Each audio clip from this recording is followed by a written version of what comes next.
மணப்பெண்ணின் பிரத்யேகமான திருமணம் விவாஹா தி சென்னை சில்க்ஸ். நாளை விருதுநகரில் நடைபெறும் திமுக இளைஞரணி தென்மண்டல நிர்வாகிகள் சந்திப்பிற்கு முதலமைச்சர் மு.க.ஸ்டாலின் அழைப்பு விடுத்துள்ளார். இது தொடர்பாக அவர் வெளியிட்டுள்ள வீடியோவை தற்போது பார்க்கலாம். இந்த வீடியோ எதுக்குன்னா, விருதுநகரில் நடக்கிற தென்மண்டல இளைஞரணி நிர்வாகிகள் சந்திப்பு மாநாட்டில் கலந்துக்க இருக்கிற இளைஞர்களுக்காக 1980 நாங்கள் இளைஞர்களாக இருந்தபோது தொடங்கப்பட்ட அணி இளைஞரணி. 1949 இளைஞர்களால் தொடங்கப்பட்ட திராவிட முன்னேற்றக் கழகம் என்ற இந்த பேரியக்கத்தோட அடுத்த தலைமுறையாக மீண்டும் இளைஞர்கள்கிட்ட நம்ம திராவிட முன்னேற்றக் கழகத்தை கொண்டு சேர்க்க இந்த அணியை தொடங்கணும்.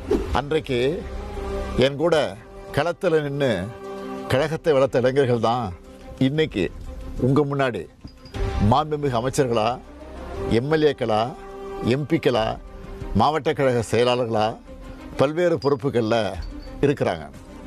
எங்களுக்கு அடுத்தபடியாக இப்போது இந்த இயக்கத்தை இளைஞர்கள்ட்ட கொண்டு சேர்க்கிற பணியை, அந்த கடமையை தம்பி உதயநிதி அவர்கள் சிறப்பாக செஞ்சுக்கிட்டு இருக்கார்.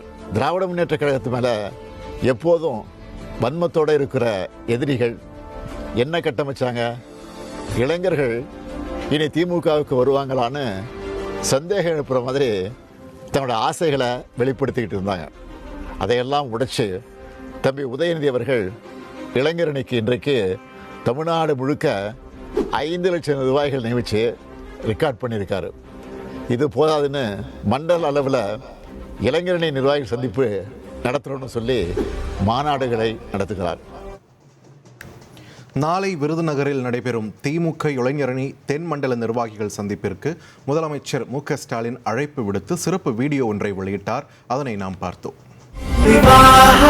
மணப்பெண்ணின் பிரத்யேகமான திருமணம் விவாஹா தி சென்னை சில்க்ஸ்.